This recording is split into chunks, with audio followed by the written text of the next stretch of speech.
Welcome to the NLP JumpStart series with Pinecone and Cohere. With me today is Nils, and we're just going to talk to you about multilingual semantic search and how to implement it, and also Cohere's new model in that space. So I'm just going to get started with, let me just switch.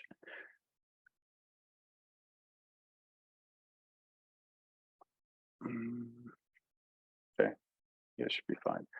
So I'm just going to get started by talking a little bit about what we mean when we say semantic search, and essentially searching by meaning.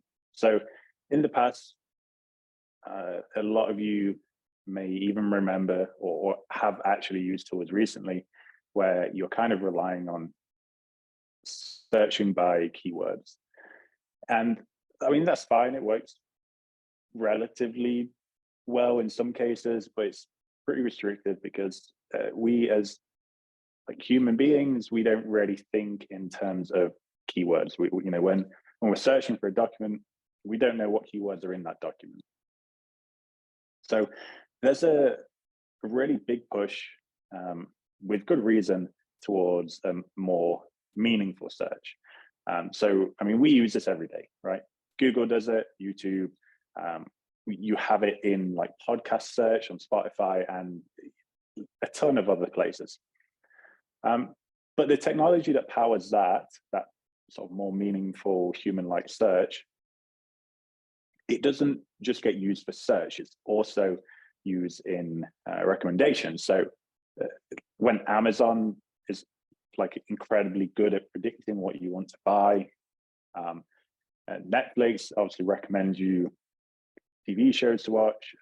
TikTok, I've heard, is very addictive because they know what to recommend to people, and YouTube, of course, also recommends a ton of stuff to you.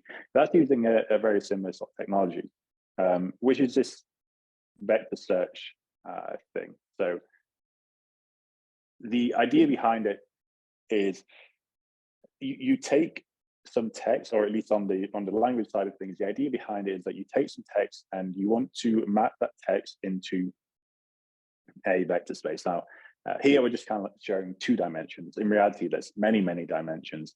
But you can think of it as us using a method to translate human readable text into machine readable, kind of like language for machines, but for us, it's high dimensional vector space.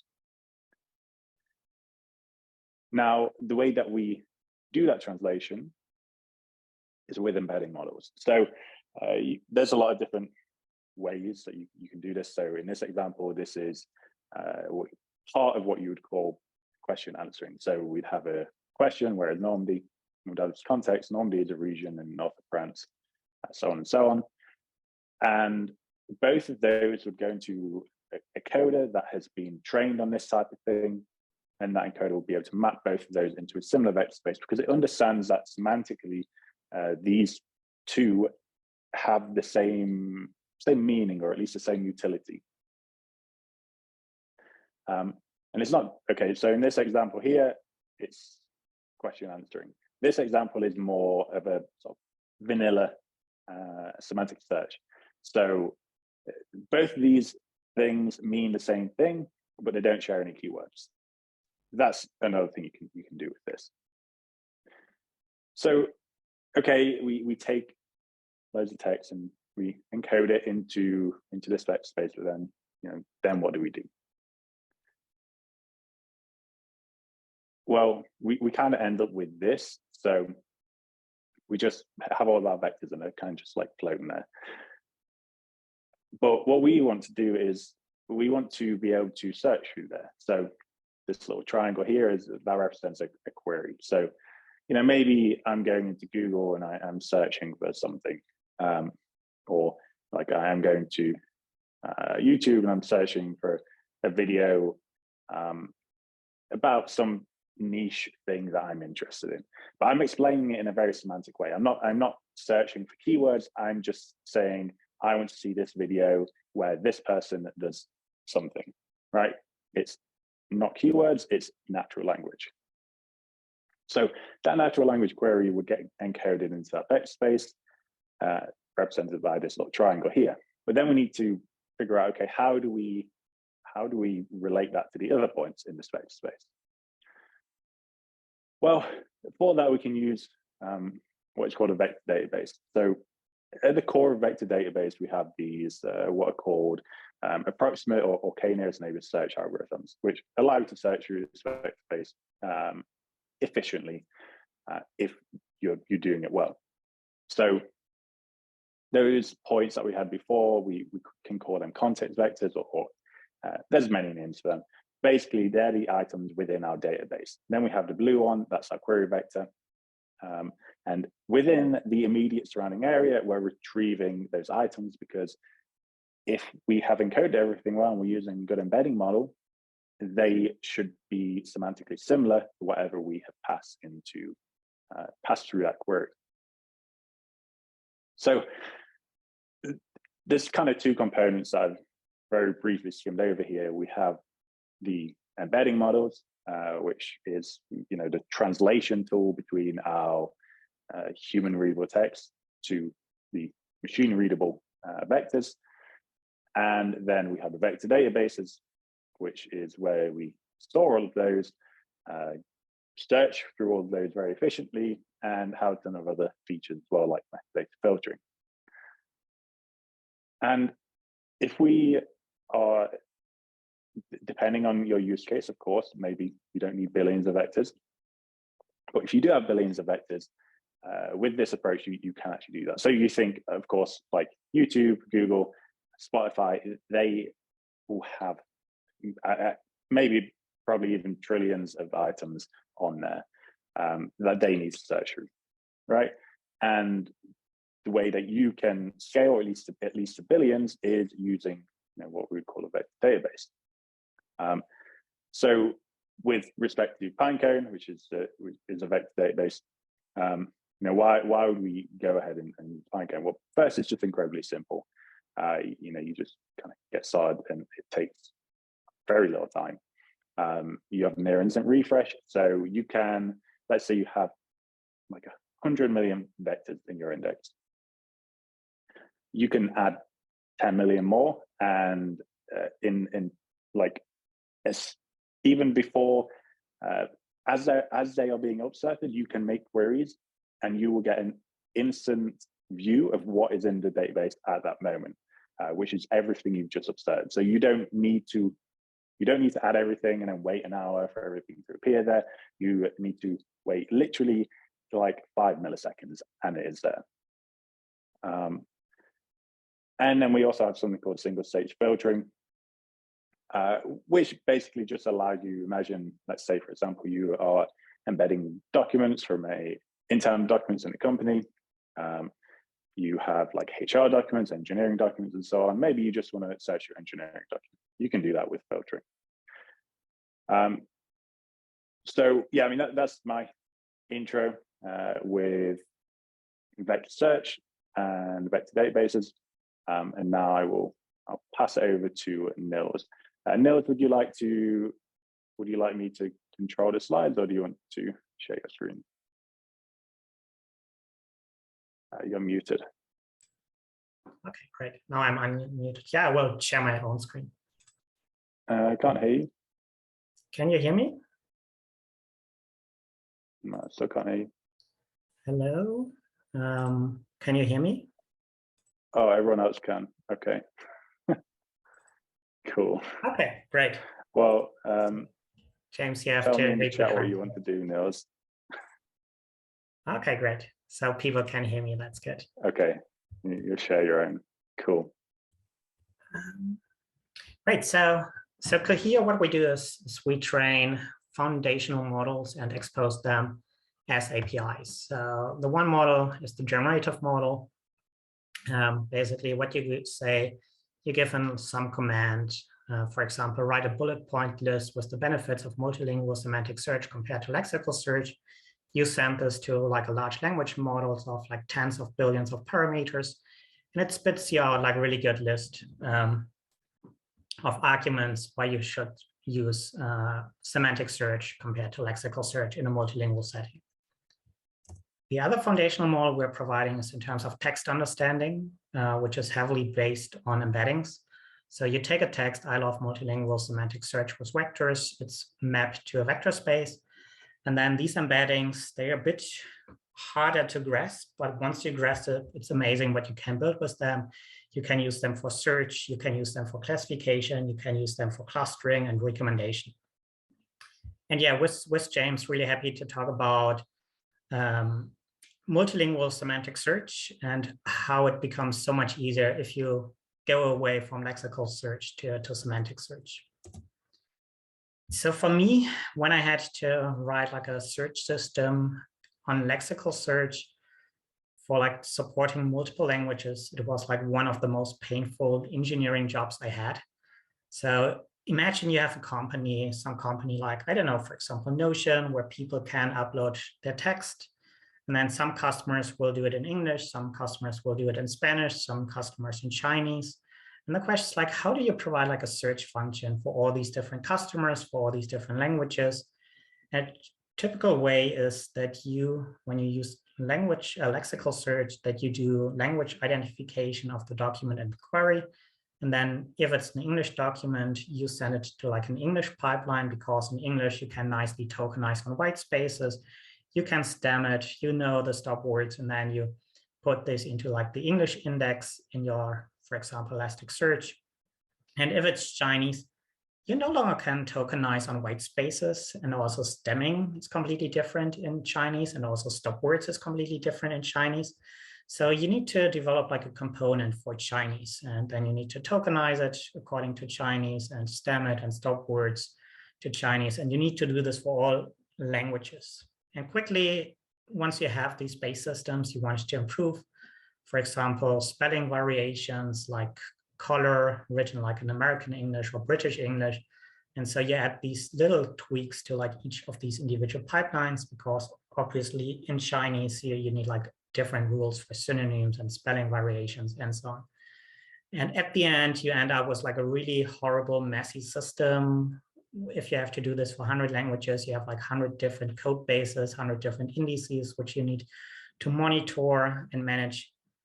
And honestly, most companies I know, they sadly only work on the English pipeline. So the English search works quite nicely on these multi-user platforms because they put like a lot of effort into like synonyms and stop words and stemming and lemmatization. But for any other language, it doesn't work nearly as good as in English, because they sadly don't care about like the other languages. Not because the fraction of users in other languages is small. So for a lot of platforms, it's like 50-50, 50% English users, 50% non-English users, but it's like too fragmented for the non-English users. So they don't spend engineering efforts to improve the Spanish pipeline, the German pipeline, and Chinese pipeline. And with semantic search, it's so much nicer. So the idea of semantic search is to put these documents, as James said, into the vector space, and you do this irrespective of the language. So you have like a document, Washington, DC is the capital city of the United States. And then you also have like a document in German about Washington, DC, and the document in Spanish about Washington, DC. And you have other documents talking about Mark Zuckerberg, founder of Facebook, and you have this in English and in Chinese. And the model was trained to map the content based on the meaning and irrespective of the language. And then if you search for what's the capital city of the US, the query vector is mapped in the vector space somewhere close here. And then you can say, hey, here are like 3 documents that are relevant for you. If I search in Spanish, quien fundó Facebook, who founded Facebook, I find like this English document and this Chinese document and can show it to the user. And at the end, you become like an extremely simple system. You take the documents in 100 languages. They can be in 100 languages. You don't need to do like any language identification, don't need to have individual indices, don't need individual processing pipelines. You just pass it to the model creates this vector space. You will put it into like a vector database like Pinecone, and then you're able to search in this. And on the one side, it's a lot easier, but also it works a lot better. So I want to show you some live demos. So for example, here we compare lexical search with Elasticsearch and semantic search with Cohere and Pinecone. If I search for how's the weather in Toronto, lexical search, Elasticsearch gives me a lot of information about from the weather article because it thinks, okay, weather, that's the relevant keyword. So all the results are from the weather article on Wikipedia, while semantic search gives you nice results. So the first one is from the, what is it, Spanish, I think Spanish, yeah, Spanish Wikipedia about Toronto, that the winters are short cold spells and temperatures are below -10 degrees. And then you have like other articles in like English Wikipedia, German Wikipedia, and so on. And it's nice, you can also search across languages. So I can search with an English query on the Arabic Wikipedia. And then I find the respective information in the Arabic Wikipedia about the climate in Toronto. And not only works like for this, for like the weather, you can also ask like how many countries does the EU have? Search over all languages. And then lexical search gives you information about Nordic countries and SUNOs and Nordic countries, but sadly it does not provide like any information about like how many countries are in the EU. Here we have from the, I think, Italian Wikipedia, the information that there are like 27 countries in the European Union. And then we get like some results from the French Wikipedia, from the Japanese Wikipedia, also telling me that there are like 27 countries currently in the European Union. And obviously I can say I want to search like on the respective language, or I also say, okay, I just want to search on the same as the query language. So how many countries are in the EU? And then I get just like English results. And as mentioned, as promised, the setup, the implementation is like super easy. So we prepared and also share you this collab afterwards to show you like how easy is it to get like such a multi and cross-lingual search functionality. You start with installing Pinecone. We prepared like some Wikipedia data and the Cohere API key. You sign up with the Pinecone website. It's super easy. I love the single sign-on on Pinecone. So you just single sign on with your account, or you create your account, you get the API key. You do the same thing with the Cohere website. You sign up.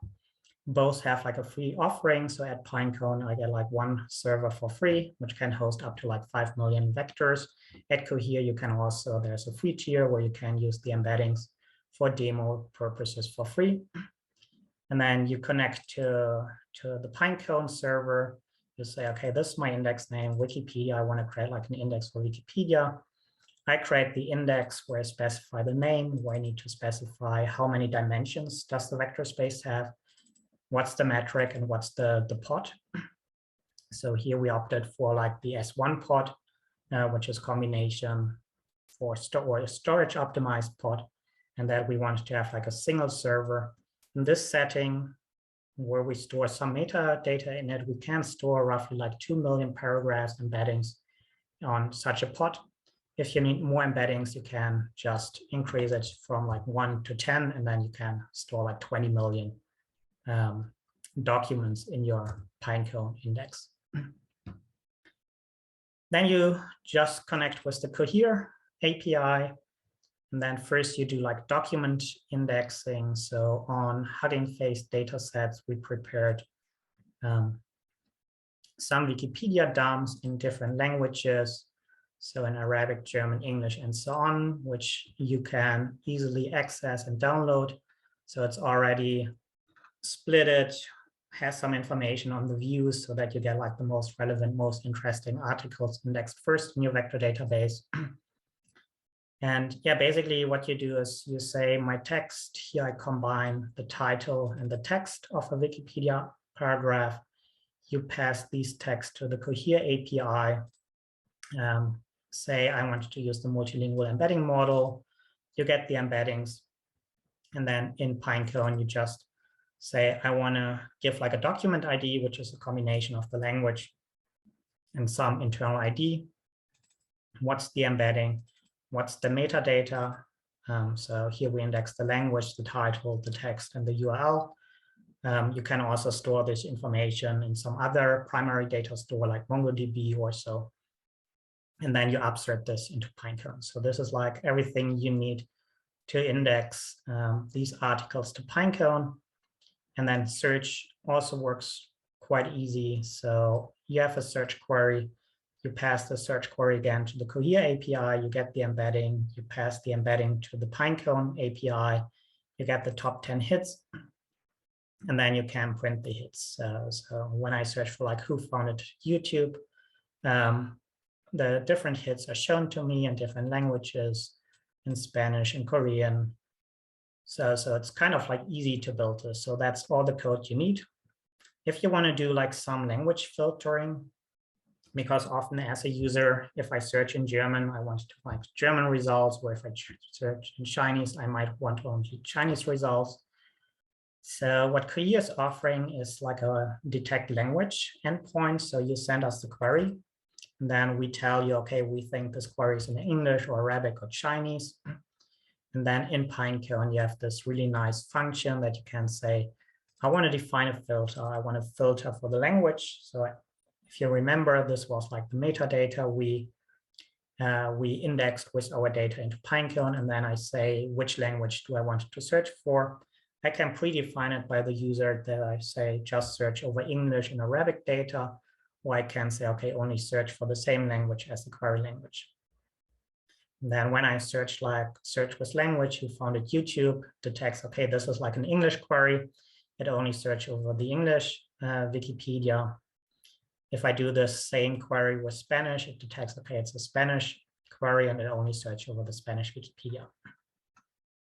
So it's kind of easy and you can mix and mingle it whatever you like. As James said, it not only works nicely for this search by question or keywords, but you can also do like recommendation.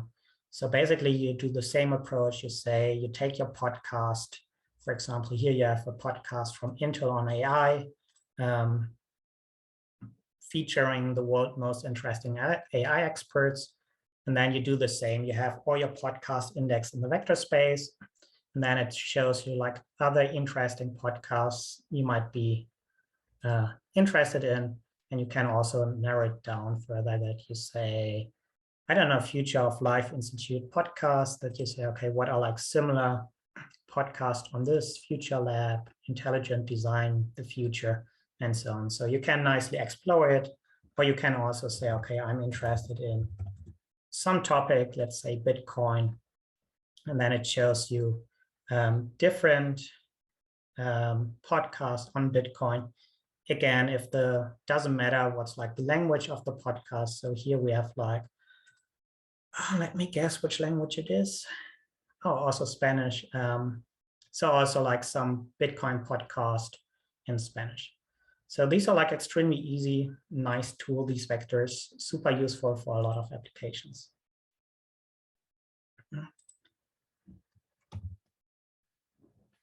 So typically, semantic search is often in search the first step. So what we've seen today is like the index server, Pinecone, which is able to like nicely scale to like billions of embeddings and be able to search in it, to filter on it.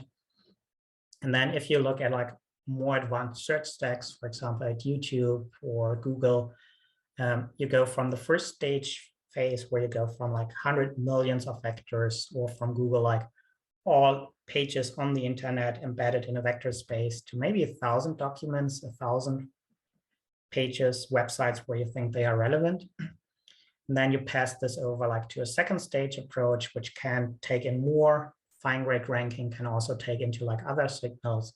So for example, in a web search, you want to take into like page rank and popularity and click rates of these information. And then you get the final results. And then typically what you do is like have a feedback loop, depending what people like, what they click, what they share. You feed this back to like your first stage, your embedding model, or to your re-ranking model. And what's quite recent, a lot of people in terms of ChatGPT and Bing and Bard said, okay, it's super cool to have this conversational interface on top of the search results. So I think this is like really the search stack in the future. And this is currently what we're building at Cohere. So we're focusing on these machine learning parts, on this feedback loop, and are super happy to partner here with amazing vector databases like Pinecone on the index server and really be able to efficiently scale to large quantities of vectors. How can you access the models? One is the API. So it's fully managed by us, pay per use, by per API call. It's great for prototypes and demos. So you want to test something, you want to build like this demo on Wikipedia, and typically you don't want to host the model and have the model running on a quite expensive GPU node like 24/7 if people use it like once a day for like 10 queries. Once you're over this demo, there are like possibilities for on-prem deployment. So models run in your own cloud environment, pay per use, so pay per hour. So you spin it up on AWS, and then you just pay like the normal price for this. It's great for any production settings because it guarantees like data privacy, and it's also a lot more cost efficient. So if you compare embeddings, our embeddings versus OpenAI embeddings, and looking at the most recent ADA 002 embeddings from OpenAI, if we look at a rather recent data set benchmark from the University of Waterloo from October last year, the performance for the multilingual model and OpenAI is the same. So if we look at like, is there a relevant hit in the top 3 results? We have some upcoming models for English and also re-ranking models, which are a lot more powerful. So here you get like a really nice boost in performance. What's different if you compare like an API solution to an on-prem solution in AWS is on the one side, the cost. So if you want to encode 1 billion paragraphs, that's kind of expensive with an API. So at OpenAI, you pay hundreds of thousands. If you deploy your own node on AWS, you pay like 2,500 for this. And what's even more compelling is the latency. So in search, you want to have like really low latency. And this is only possible if you deploy it on your own data and your own infrastructure. And also often in search, you have sensitive data. So you have some company secrets in it, personalized information, or you have to comply to a GDPR in Europe. And if you do it with an API, there's issues, and there have been like incidences with Amazon before that ChatGPT is revealing company secrets from Amazon to anyone using this. And as we have seen yesterday with the like 5 hours downtime of the OpenAI API, you're also extremely dependent on the APIs you're using.